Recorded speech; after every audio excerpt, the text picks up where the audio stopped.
When construction workers broke ground on the backyard of a California home in 1994, they uncovered a gruesome sight: the dismembered skeletal remains of a man wrapped in cellophane and plastic bags belonging to universities, including the University of Wisconsin and University of Southern California.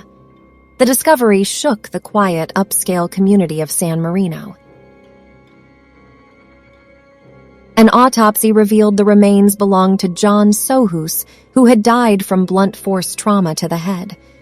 Investigators soon learned that in 1985, the home's previous owner, Ruth Dee Sohus, had reported her son John and daughter-in-law Linda missing. John and Linda had been married for 2 years and were living with Dee Dee in the San Marino home at the time of their disappearance. John worked as a part-time computer programmer, while Linda had just started finding success as an artist. In early 1985, the couple told their friends and family that they were taking a 2-week trip to New York to explore the possibility of John landing a top-secret government job. However, they never returned from their trip and were never seen alive again. When Dee Dee reported John and Linda missing, she mentioned that they had received the job offer through their guest house tenant, Christopher Chichester, who had disappeared without a trace, taking the couple's truck with him. The police tried to track down the missing truck and entered its VIN into a national database. The truck surfaced in Greenwich, Connecticut, where a man tried to register it after it had been given to him by a bond trader named Chris Crow. The police quickly identified that Christian Chichester was an alias for a man named Christian Gerhartsreiter.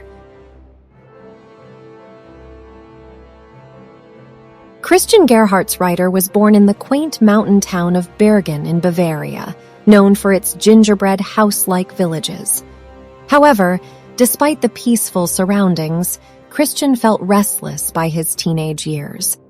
At 17, he set out for the United States and told immigration officials at JFK Airport that he was being sponsored by an American couple to attend school. This was only a partially accurate account. Gerhartsreiter had actually met an American family on a train in Germany who offered to provide him with a place to stay if he ever found himself in Berlin, Connecticut. However, the Savio family was not aware of his arrival and were taken aback when he showed up at their doorstep. Nevertheless, he managed to persuade them to let him stay for several months as a foreign exchange student. Gerhartsreiter told his adoptive family that he was the son of European aristocrats. However, his unwillingness to perform even the most basic household tasks, such as making his own breakfast or doing his laundry, soon began to grate on the Savios. They eventually grew tired of his antics and asked him to leave. Instead of going back to Germany, Gerhartsreiter found other families to take him in. However, he soon became restless in small-town New England and had set his sights on 2 goals: to secure a permanent immigration status and to head to California to become an actor. By 1980, Christian Gerhartsreiter had changed his name to Chris Gerhardt and was auditing classes at the University of Wisconsin-Milwaukee. Tired of his life in Connecticut, he ventured west and spent some time in Milwaukee, where he arranged a green card marriage to a young university student in 1981. Within weeks of the wedding, he was gone. He continued his westward journey and eventually settled in the wealthy Los Angeles suburb of San Marino. There, he introduced himself as Christopher Chichester, claiming to be from England and a relative of Lord Mountbatten. He even distributed business cards that referred to him as the 13th Baronet, complete with a fabricated family crest. Chichester became known in the town as he was actively involved in local churches and clubs, and even produced a local cable show for the town's channel. Despite being well known, nobody was aware of where he lived until he moved into Dee Dee Sohus's guest house in 1983. Dee was a 60-something divorcee who struggled with excessive drinking and may have had dementia. She lived with her son John and daughter-in-law Linda. Chichester convinced John and Linda Sohus that he could secure John, a computer programmer, a high-level government job on the East Coast. However, due to the confidential nature of the job, he said he couldn't provide many details and warned John and Linda not to share any information with their friends. Soon after, John and Linda Mayfield vanished from San Marino, never to be seen again. Chichester then used their disappearance as a way to show Dee Sohus that her son had abandoned her. After their disappearance, Dee changed her will stating that she disinherited her son. Chichester then introduced Dee to a couple named Don and Linda Weatherby, who lived in a trailer park about 15 miles from San Marino. Soon, Dee had sold her house and moved into the trailer park.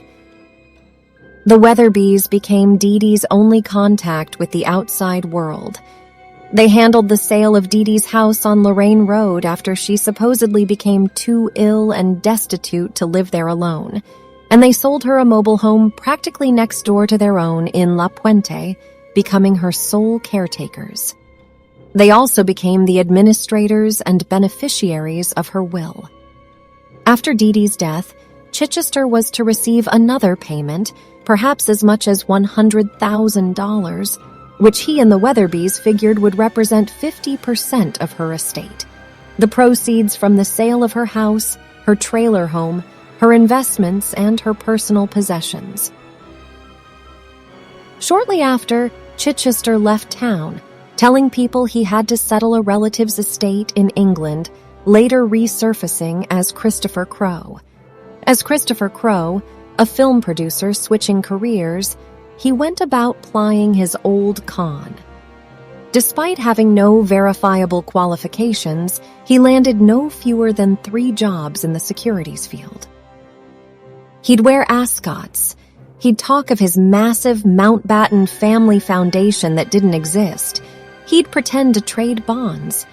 He also somehow talked his way into a high-level Wall Street job he had no qualifications for, being named head of the corporate bond department at Nikos Securities, complete with his own office in the World Financial Center. From 1988 to 1992, there are no sightings or any paper trail for Gerhartsreiter. It turns out he was hiding out in New York City, living with a girlfriend. When he emerged, he was now Clark Rockefeller, a member of one of America's most famous families, who made their fortune in the oil business. He apparently had a collection of Mondrians, Rothkos, and Motherwells. The art was all fake, but it even fooled a few art dealers and served as a useful credential that he was who he claimed to be. He dined at private clubs, wore silk ascots, and told people that he worked helping third-world countries manage their debt. He soon found a rich businesswoman, Sandra Boss, to marry and spent the next 15 years or so living off her. They moved from New York City to Cornish, New Hampshire, the town best known as the home of reclusive writer J.D. Salinger. In 2001, they had a daughter who they named Ray, but Rockefeller called Snooks. But over a decade of marriage, Clark Rockefeller became increasingly controlling and occasionally violent, and many people close to the couple began questioning why none of the stories about his past added up. In 2006, Sandra hired a private investigator to look into Rockefeller's background. And when she discovered that he had been lying for years about who he was, Sandra filed for divorce. To prevent any investigation into his true identity, Gerhartsreiter agreed to a settlement of $800,000 and limited visitations with his daughter 3 times a year. On July 27, 2008, he took advantage of a court-monitored visit in Boston and kidnapped his 7-year-old daughter. He fled to Baltimore, where he had created a new identity as Chip Smith, a yacht captain. Following a highly publicized manhunt, Gerhartsreiter was captured by police on August 2nd outside his Baltimore residence. Thankfully, his daughter was unharmed and was safely reunited with her mother. In 2009, Gerhartsreiter was found guilty of kidnapping his daughter and assault with a dangerous weapon. He was sentenced to a prison term of 4 to 5 years. During the trial, authorities confirmed his true identity as Christian Karl Gerhartsreiter, a German immigrant who arrived in the United States at the age of 17, through matching his fingerprints to those related to the Chichester Crow case. The fingerprint confirmed that Clark Rockefeller is Chip Smith, a.k.a. Christopher Crow, a.k.a. Christopher Chichester, a.k.a. Christian Karl Gerhartsreiter. The FBI established that Gerhartsreiter had spent time at the University of Wisconsin, linking him to the plastic bag found with John's remains. During the trial, evidence was presented of the defendant's strange behavior as he traveled across the country in the missing couple's truck. He had taken a chainsaw from a neighbor, burned a foul-smelling object in the Sohus's fireplace, and tried to sell a stained Oriental rug to a couple in his Bible study group. These actions raised suspicions and were used against him in court. Interestingly, Sandra Boss, Rockefeller's spouse, was a highly successful business consultant. From a middle-class family in Seattle, she graduated from the Harvard School of Business and was earning over $1 million annually by her early 30s. Yet she couldn't see through Rockefeller's lies. As Sandra herself said on the witness stand in Rockefeller's kidnapping trial, one can be brilliant and amazing in one area of one's life and really stupid in another. Sandra acknowledged in her testimony that she never saw any official records with Rockefeller's name on them, such as a birth certificate, bank account, social security card, school diploma, or medical records. Rockefeller explained to her that he was unable to drive due to an eye condition and could not fly because of an ear problem, hence his lack of a driver's license or passport. Rockefeller also told her that he had been mute for 7 years after a childhood fall, but regained his speech after seeing a dog and saying the word woofness. When they met, he told Sandra that his mother was Mary Roberts, a woman from Northern Virginia who was killed in a car accident with his father when he was 18.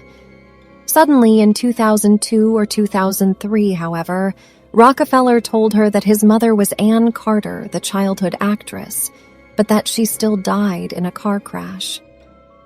In 2011, 26 years after the young couple vanished, Gerhartsreiter was charged with John's murder.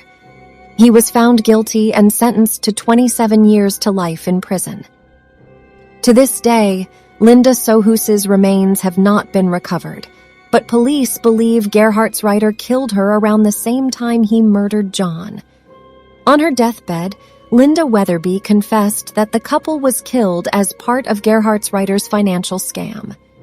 For 3 decades, the man born as Christian Gerhartsreiter took on numerous identities, posing as a British baronet, a cardiologist in Las Vegas, a Hollywood producer, a bond broker in New York, and finally as a member of the famous Rockefeller family. This was the twisted story of a man who conned and killed his way into America's upper crust.